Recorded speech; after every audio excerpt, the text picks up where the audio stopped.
So as a believer, do I let my children interact with people that are struggling with their gender or gender identity? And yes, I do. And why do I do that? Um, because Jesus did. Like, Jesus hung out with sinners and people that were struggling, which, by the way, the church is full of those. Our church, once they found out, and I'll tell you where this came from, and of course it has limitations and boundaries as well. But we adopted all three of our girls. Our oldest daughter was every, gender that you could think of. She just was. And yes, it was a choice, but there was obviously emotions, and there's a reason behind why people do that. And for her, well, there's a whole background and reason why.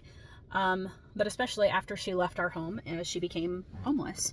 And so she became whatever gender or whatever she had to be to have a place to lay her head at night and to be able to get access to drugs. And, we, as my husband and I, we had to make a choice. Were we going to just not have anything to do with her, or were we still going to love her? And so we continued to show up whenever she would see us. We didn't go to her house or where the drugs were, that kind of thing, because she didn't have a place to live most of the time. We would take her, out to eat. We would not give her money. We didn't pay her bills, those kinds of things. But we just showed up to have a meal, and whoever she brought with her, we would treat them to a meal and just listen and just love on her. And at first, our girls were very young. They were like 18 months old.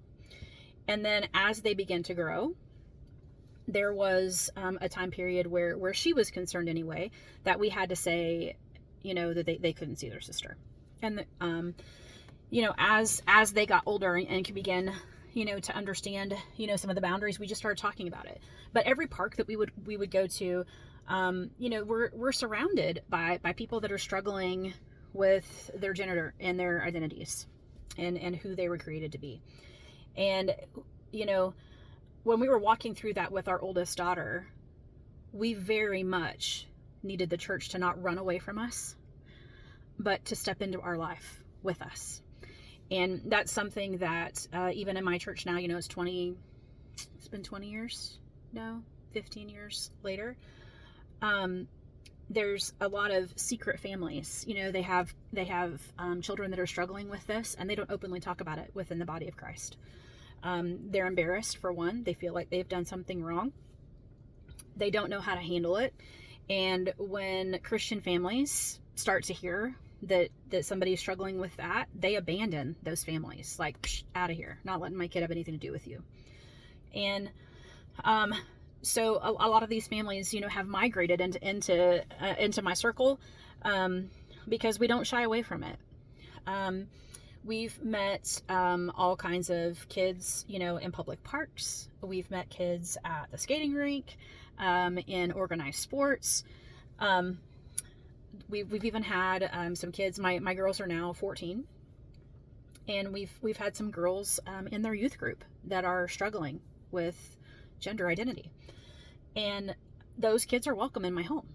Now, here are the here's the boundaries, and my girls understand this. Like, they are not, like, I don't ever let them be alone. So this friend comes over, and they hang out in common spaces. They're not allowed to go and hang out in my daughter's room.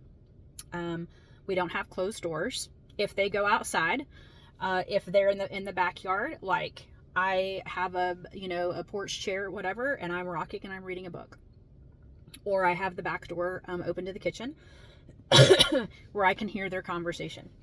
We have multiple floors in our house. So I even, in a common space downstairs, I have a camera.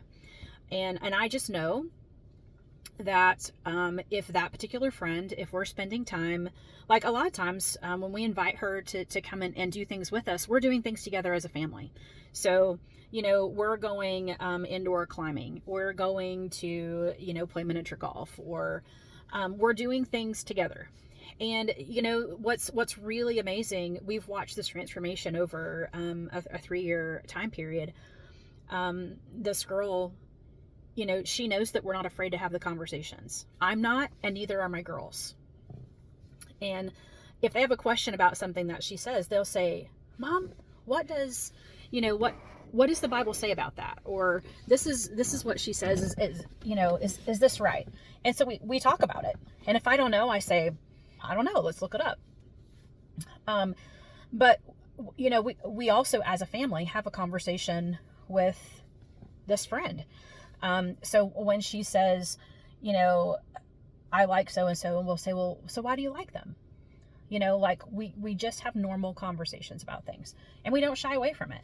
And we do, we're very open, about, God created a husband and a wife, and this is the original creation for the family. And these are the pitfalls, you know, and we even talk about, you know, like she's lost her dad as well. My girls, lost their dad. Actually, all three girls lost their dad about the same time. And we talk about how sometimes the fear of being in a relationship with a man, or why you're attracted to other women or other girls, is because, you know, after losing her dad, she's afraid to date a boy, because she relates that affection and that growing close with a boy with loss.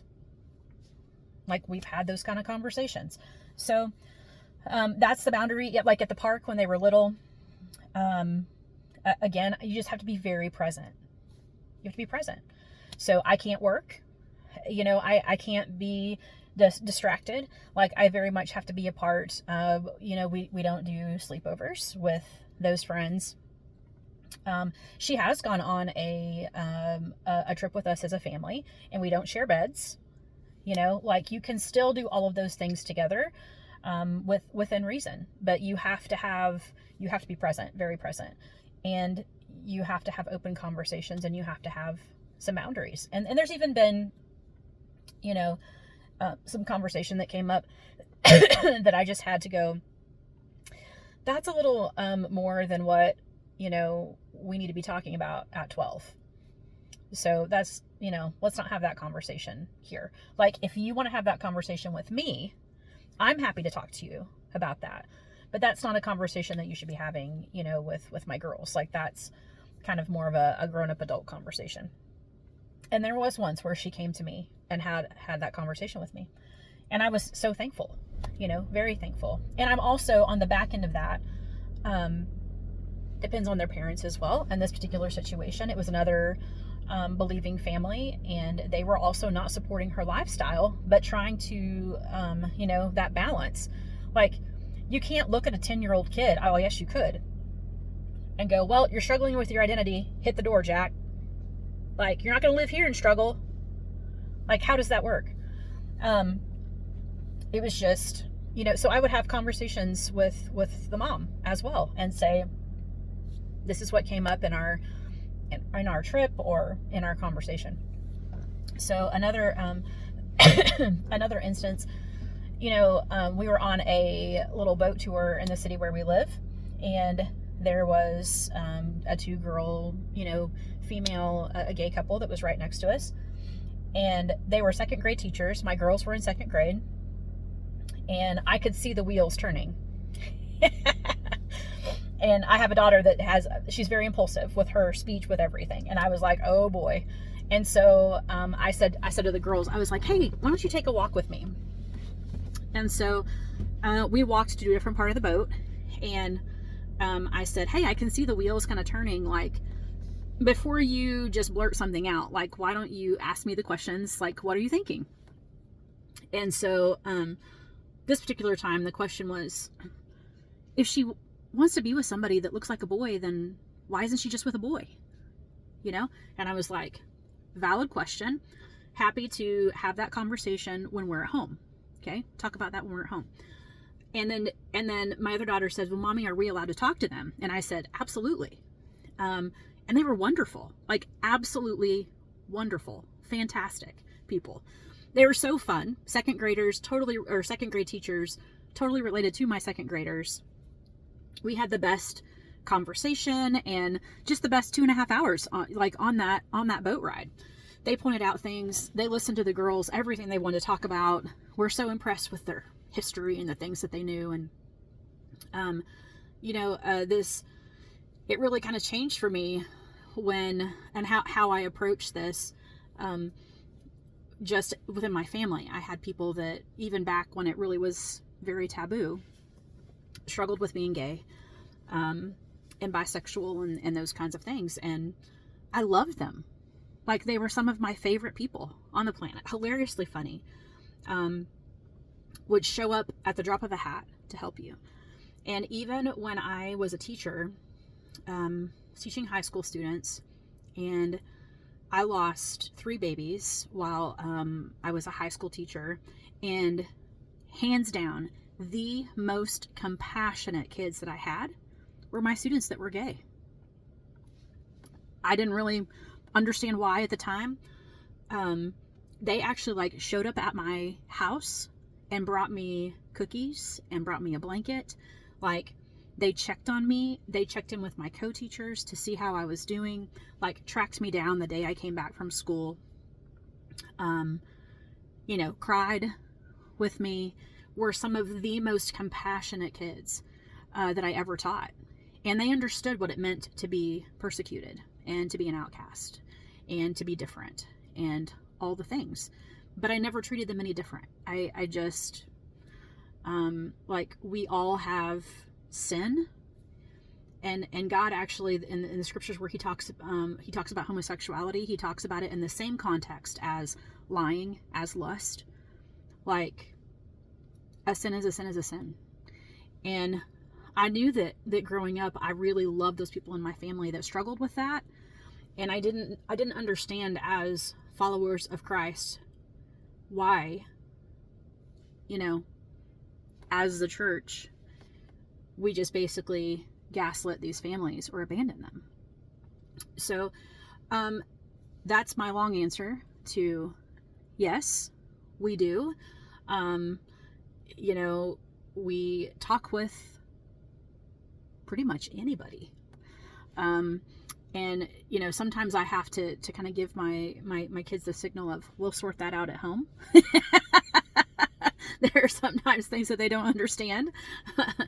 And I will say, obviously if conversations start to cross a line, that kind of thing, we excuse ourselves, but if you hang out at the football field or the baseball field, you're going to hear more colorful language than probably what you hear from somebody struggling with their identity.